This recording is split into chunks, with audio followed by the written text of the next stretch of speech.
I'm David Pizzo. I teach in the Department of History. I also work with the Honors College. I do a lot with education abroad, which I'll be talking about in a second. And I'm the coordinator of undergraduate research on campus through an organization called ORCA. So I think like a lot of faculty here, I'm sort of involved with teaching in a number of ways. And I wanted to talk about briefly is something that I think is super important in teaching, and that is globalness or internationalization. I mean, there are different words people use for it, but all the various ways that I think thinking about the world is super important to what we do.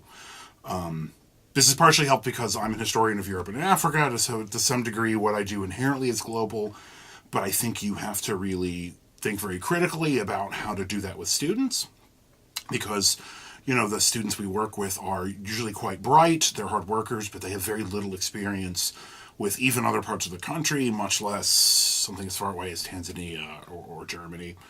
But I think in many ways they're the people who need this most. I mean, ultimately, they're going into the workforce, a workforce that's more diverse than it's ever been. Some of them are, if they're not going to work abroad, they certainly are going to move to other parts of the country where the more they know about the world, the more it's going to help them. The world already impinges on their reality in a number of ways, whether it's oil prices or manufacturing jobs leaving. So for all these reasons, I think it's really important to get students to think about the world, and I think there are a number of ways you can do this, partially content-driven, some in terms of approach. The thing I think that is most significant in this regard, though, one of the most difficult things to bring to all students is education abroad. So study abroad, which our department is really plugged into. I mean, we're one of the departments that's probably best represented in terms of programs in Germany, Tanzania, Scotland, Austria, England. I think that's probably almost the most effective tool to, it's not going to teach students about the entire world. It's not even going to teach them everything about a given place. But I cannot emphasize enough how mind-blowing it is. I mean, it was for me when I studied abroad as a 19-year-old. And so I think education abroad is a really effective tool to get them thinking about, as I said, not just that place, but their place in the world.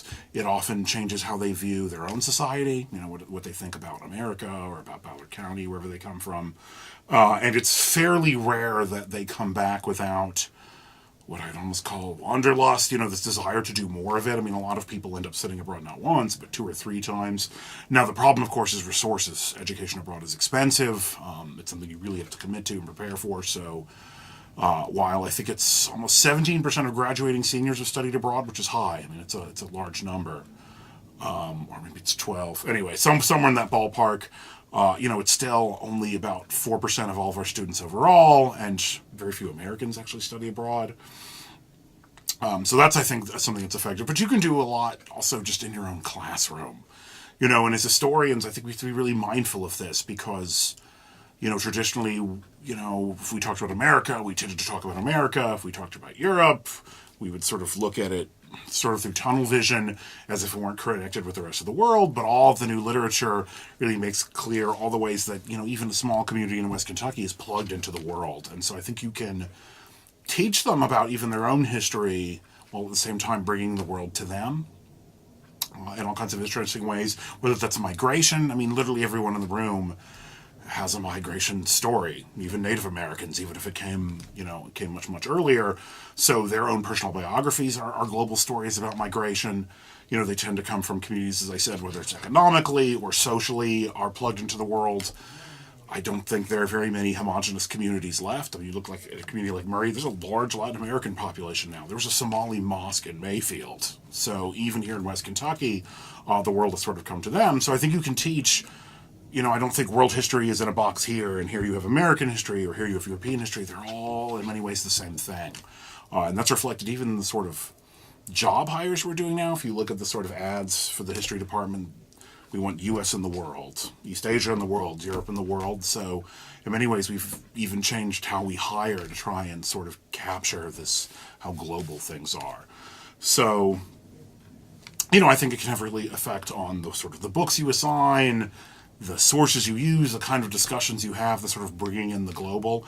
In some ways, I think this is generational. I mean, those of us who were trained in the 90s and 2000s, this is how we were taught to think. It's sort of a new way of viewing the world having to do with globalization and the changes in mass media. And I don't want to overstate the sort of hype about this being a global age, but it really is. And I think we owe it to our students to, whether it's through Ed Abroad, the assignments we give them, the people we hire, the kind of programming we offer. I think, all departments, certainly ours in history, really owes it to students to give them some handle on how the world works, so they can live in it. I mean, they're going to be working and paying taxes and voting for decades, in a world that's going to be, I would guess, I'd be shocked if it weren't more global in 2050 even than it is now.